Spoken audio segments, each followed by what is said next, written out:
క్రైస్తవ విశ్వాస జీవితాన్ని కొనసాగిస్తున్న మనందరికీ కూడా కలిగి ఉండవలసిన ప్రాముఖ్యమైన కొన్ని గుణ లక్షణాలను మనం ధ్యానం చేస్తూ ఉన్నాం. మొట్టమొదటిది విశ్వాసము అనేటువంటి మెట్టును గురించి మనము ధ్యానం చేసాం. మరొకటి ఏంటంటే విశ్వాసమునందు సద్గుణాన్ని కలిగి ఉండాలి.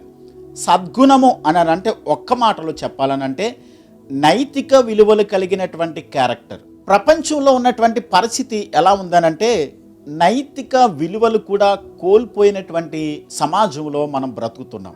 ఎక్కడ చూసినా మోసము, భయంకరమైనటువంటి అపవిత్రత, ఎక్కడ చూసినప్పటికీ కూడా కనీస గౌరవము, విలువ అనేది లేనటువంటి సమాజంలో నైతిక విలువలు కోల్పోయినటువంటి పరిస్థితులలో మనము ఎన్నో చూస్తూ ఉన్నాం. అలాంటి సమాజంలో బ్రతుకుతున్నటువంటి క్రైస్తవ విశ్వాస జీవితాన్ని కొనసాగిస్తున్న ప్రతి ఒక్కరు కూడా దేవుని వెంబడించే వారు నైతిక విలువలు కలిగినటువంటి క్యారెక్టర్ను కలిగి ఉండడమే సద్గుణాన్ని కలిగి ఉండడం. దేవుడు సద్గుణం కలిగిన వాడు, ఆయన మంచివాడు. కాబట్టి ఆయనను వెంబడిస్తున్న ప్రతి ఒక్కరు కూడా ఖచ్చితంగా ఈ నైతిక విలువలతో కూడినటువంటి క్యారెక్టర్ని, గుణాన్ని, లక్షణాన్ని మనము అలవరుచుకోవలసిన అవసరత ఎంతైనా ఉంది. చూడండి, ఈ నైతిక విలువలతో కూడినటువంటి ఈ సద్గుణం అనేది ఎలా వస్తుందనంటే దేవుని వాక్యానికి సంపూర్ణంగా విధేయత చూపించినప్పుడు మాత్రమే సుమ. దేవుని వాక్యానికి విధేయత చూపుతున్నప్పుడు మన జీవితం నుండి వెలువడే నైతిక విలువలతో కూడినటువంటి శ్రేష్టత మరియు ఆత్మ యొక్క స్వచ్ఛతనే సద్గుణం అని పిలుస్తారు. ఈ సద్గుణాన్ని మనము కలిగి జీవిస్తూ ఉన్నప్పుడు, అలాంటి గుణ లక్షణాలను, మంచి విలువలతో కూడినటువంటి జీవితాన్ని కొనసాగిస్తున్నప్పుడు లోకంలో చాలామంది చూసినటువంటి వారు ఇలాంటి జీవితాన్ని నేను జీవించాలే అన్న ఒక మాదిరికరమైనటువంటి జీవితాన్ని కలిగి ఉండగలుగుతుంది ఈ సద్గుణం. ఈ నైతిక విలువలతో కూడినటువంటి సద్గుణాన్ని మనం కలిగి ఉన్నప్పుడు లోకానికి మనం ఏమని బోధ చేస్తున్నాము, ఏమని చూపిస్తున్నామని అంటే నైతిక శ్రేష్టత అనేది స్పష్టంగా లోకానికి మనం చూపించగలుగుతాం. కాబట్టి క్రైస్తవ విశ్వాస జీవితాన్ని కొనసాగించే ప్రతి ఒక్కరు కూడా అలవాటు చేసుకోవలసినటువంటి ప్రాముఖ్యమైన లక్షణం ఏంటంటే సద్గుణాన్ని. ఎందుకు సద్గుణాన్ని కలిగి ఉండాలి? ఆదికాండము 6వ అధ్యాయము 5-6 వచనాల్లో దేవుడు ఈ ప్రపంచాన్నంతటిని కూడా సృష్టించిన తర్వాత లోకాన్ని చూసినప్పుడు, ప్రపంచం యొక్క పరిస్థితిని ఆయన చూసినప్పుడు, గమనించినప్పుడు ఆదికాండము 6వ అధ్యాయము 5వ వచనములో నరుల చెడుతనము భూమి మీద గొప్పదనియు వారి హృదయం యొక్క తలంపులలోని ఊహంతయు ఎల్లప్పుడూ కేవలము చెడ్డదని యెహోవా చూచి తాను భూమి మీద నరులను చేసినందుకు యెహోవా సంతాపము నొంది తన హృదయములో నొచ్చుకున్నాడాయన.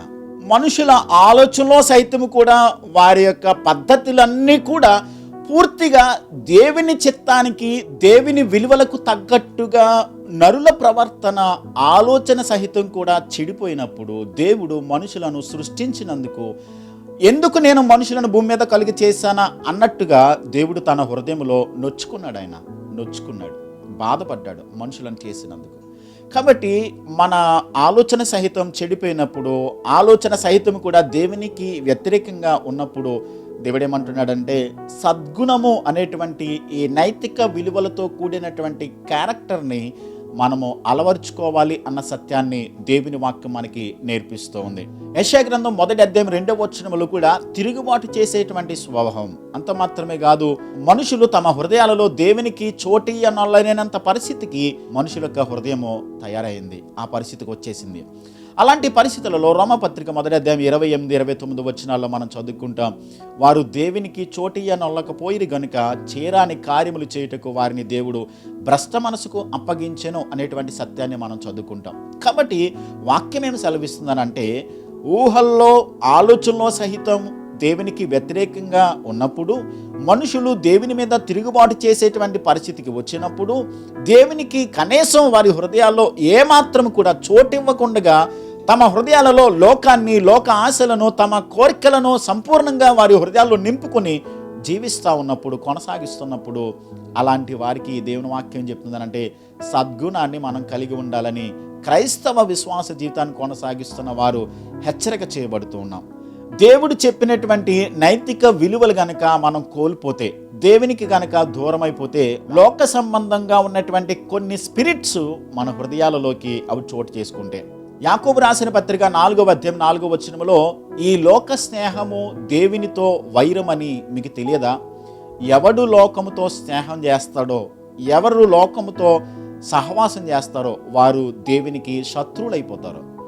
ఎప్పుడైతే లోకముతో మనం ఏకీభవిస్తామో, లోక సంబంధమైనటువంటి ఆచారాలతో, లోక సంబంధమైనటువంటి కోరికలతో, లోక ఆశలకు మనము ఎప్పుడైతే అప్పగించుకుంటామో దేవుడు మనకి శత్రువు అయిపోతాడు. దేవునికి మనం ఎప్పుడైతే శత్రువులు అయ్యామో ఒకటి గుర్తుపెట్టుకోవాలి, లోకములో పనిచేస్తున్నటువంటి రకరకాలైనటువంటి స్పిరిట్స్, కయీను దుష్ట హృదయం కలిగిన వాడు, అలాంటి స్పిరిట్ లోకంలో పనిచేస్తూ ఉంది. నిమ్రోదు దేవుని ఎదుట గర్వం కలిగిన వాడు, తిరుగుబాటు స్వభావం కలిగినటువంటి వాడు. సౌలు క్షమించలేనటువంటి దుష్ట మనసును కలిగినటువంటి వాడు.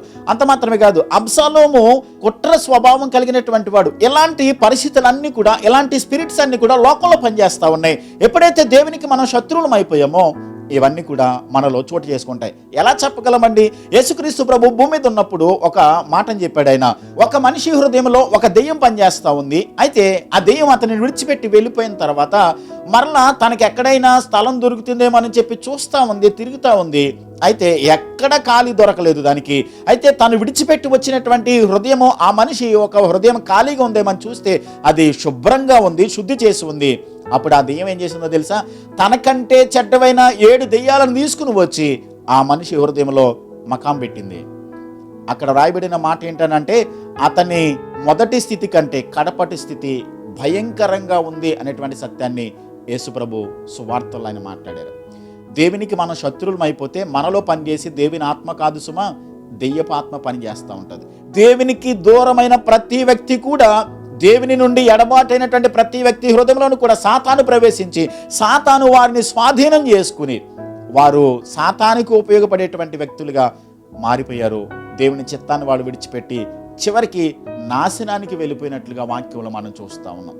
గుర్తుపెట్టుకోవాలి, నైతిక విలువలతో కూడినటువంటి ఆ దేవుని యొక్క పద్ధతిని, దేవుని చిత్తాన్ని మన జీవితాల్లో మనం కలిగి ఉండాలనంటే, దేవునితో సహవాసాన్ని, దేవునితో సంబంధాన్ని మనం కలిగి ఉన్నప్పుడు ఎప్పుడు కూడా దేవుని చిత్తాన్ని నెరవేర్చేవారిగా ఉంటాం. ఒక్కవేళ దేవునికి దూరం అయిపోతే లోక సంబంధమైనటువంటి ఈ పరిస్థితులు, లోక సంబంధమైనటువంటి దెయ్యపు ఆత్మలు మనలో చోటు చేసుకుని మనలను మరింతగా భ్రష్టత్వంలోనికి తీసుకుని వెళ్ళిపోతాయి. కాబట్టి అలాంటి అవకాశము ఇవ్వకోకుండా దేవుని చిత్తాన్ని నెరవేర్చేవారుగా, సద్గుణము అనేటువంటి దానిని మన జీవితాలలో మనము అలవర్చుకోవడానికి పనిచేసేవారిగా ఉండాలి.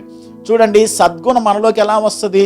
పరిశుద్ధాత్మ దేవునికి మనము ఎప్పుడు కూడా కనెక్ట్ అయి ఉంటే, పరిశుద్ధాత్మ దేవునితో మనం సంబంధాన్ని కలిగి ఉన్నట్లయితే ఆ పరిశుద్ధాత్మ దేవుడే మనకు మంచి స్వభావాన్ని ఇస్తాడు. లోక సంబంధమైనటువంటి వాటిని కాక పరిశుద్ధాత్మ దేవునికి మనము కనెక్ట్ అయి ఉన్నప్పుడు, దేవుని సంబంధమైనటువంటి పనులు చేయడానికి దేవుని వాక్యముతో, ప్రార్థనతో మనం ప్రతిదినము కూడా సహవాసాన్ని కలిగి ఉన్నప్పుడు, పరిశుద్ధాత్మ దేవునికి మనము ప్రతిదినము అప్పగించుకున్నప్పుడు ఆత్మదేవుడే మనకు సహాయం చేస్తాడు. ఆ సద్గుణము, ఆ నైతిక విలువలతో కూడినటువంటి ఆ క్యారెక్టర్ని ప్రభు మనలో అభివృద్ధి చేసుకోవడానికి, అలాంటి గుణ లక్షణాన్ని, మంచి లక్షణాన్ని కలిగి ఉండడానికి ఆత్మదేవుడే మనకు సహాయం చేస్తాడు. అలాంటి కృప కలిగి దేవునిలో ఎదిగేవారిగా ఉండాలి. ఒక్కసారి గుర్తుపెట్టుకుందాం, మన హృదయంలో ఎవరో ఒక్కరు మాత్రమే పని చేయాలి. అయితే పరిశుద్ధాత్మ దేవుడైనా పని చేయాలి, లేక దెయ్యపు ఆత్మైనా పని చేయాలి. మన హృదయాలలో మన క్రియలు, మన ప్రవర్తనలు, మన ఆలోచన విధానం ఎలా ఉందో దాన్ని బట్టి అర్థమవుతూ ఉంటుంది మనము ఎవరి చేత నడిపించబడుతున్నామో. దేవుని ఆత్మ చేత నడిపించబడుతున్నామా, లేక దెయ్యపు ఆత్మ చేత నడిపించబడుతున్నామా అన్నది మనము సద్గుణము అనేటువంటి దానిని కలిగి ఉన్న దానిని బట్టి మాత్రమే మన క్యారెక్టర్ దేవుని ఆత్మతో నడిపించబడుతుందని మనము లోకానికి చూపించగలుగుతాం. ఒక్కసారి గుర్తుపెట్టుకుందాం, దేవుని ఆత్మతో కనెక్ట్ అయి ఉంటేనే మనం క్షేమంగా ఉండగలుగుతాం. పరిశుద్ధాత్మ దేవుని సహవాసములో ఆయనకు మనము అప్పగించుకున్నప్పుడు మాత్రమే నిత్య దీవాన్ని స్వతంత్రించుకోగలుగుతాం. దేవుడు మనకి ఏర్పాటు చేసిన ప్రతి ఆశీర్వాదాన్ని పొందుకుంటాం. మన జీవితము, మన క్యారెక్టర్ కొంతమందికి మాదిరికరంగా ఉండగలుగుతుంది. మనము కొంతమందిని ఆదరించగలిగినటువంటి వ్యక్తులుగా మనం ఉండగలుగుతాం. నైతిక విలువలను మనం విడిచిపెట్టి దేవునికి దూరం అయిపోతే, శత్రువులం అయిపోతే దెయ్యపాత్మ మనలో పనిచేస్తుంది. అలాంటి పరిస్థితికి వెళ్ళిపోకుండా మనమే దేవుని ఆత్మకు అప్పగించుకుని దేవుని సహాయాన్ని కోరుకుని అనుదినము అనుక్షణము పరిశుద్ధాత్మ దేవుని సహాయం ద్వారా ఆయన చిత్తాన్ని సంపూర్ణంగా చేయడానికి దేవుడి కృప మనకు అనుగ్రహించాలని చిన్న ప్రార్థన చేద్దాం. ప్రేమ కలిగిన తండ్రి, మా గొప్ప దేవా, మీకు స్తోత్రాలు. సద్గుణము అనేది మా విశ్వాస జీవితంలో మేము అలవరుచుకోవలసిన మరొక లక్షణమని దేవా మీరు మాకు జ్ఞాపకం చేస్తూ ఉన్నారు. సద్గుణాన్ని మా జీవితాల్లో కలిగి ఉండి మీ చిత్తాన్ని చేయడానికి నేను లోక సంబంధమైనటువంటి దేనికి కూడా మేము అవకాశం ఇవ్వకోకుండా ప్రభా నైతిక విలువలతో కూడినటువంటి క్యారెక్టర్ను ప్రభా మేము మా జీవితాలలో అలవర్చుకోవడానికి పరిశుద్ధాత్మదేవ అలాంటి స్వభావాన్ని మాకు ఇవ్వండి ప్రభా. అలాంటి మనస్సును మాకు అనుగ్రహించండి. ఈ వాక్యం వింటున్న ప్రతి ఒక్కరు కూడా తండ్రి నాయన మీ ఆత్మ చేత నడిపించబడుతూ దినదినము కూడా మీకు స్నేహితులుగా మీతో సంబంధాన్ని కలిగి ఉండేవారిగా లోకానికి అనేక మందిని ప్రభా మీ వైపు ఆకర్షించగలిగినటువంటి మంచి గుణలక్షణాన్ని సద్గుణాన్ని అలవాటు చేసుకోవడానికి వృద్ధి చేసుకోవడానికి అలాంటి గుణంతో ప్రభా అలాంటి మనసుతో మేము మిమ్మల్ని సేవించడానికి మీ కృపను వాక్యం వింటున్న ప్రతి ఒక్కరికి అనుగ్రహించి మేలు చేసి కాపాడి మీ నామమునకు మాత్రమే మహిమ తెచ్చుకొనమని యేసుక్రీస్తు నామంలో ప్రార్థించి వేడుచున్నాను మా పరమ తండ్రి. ఆమేన్.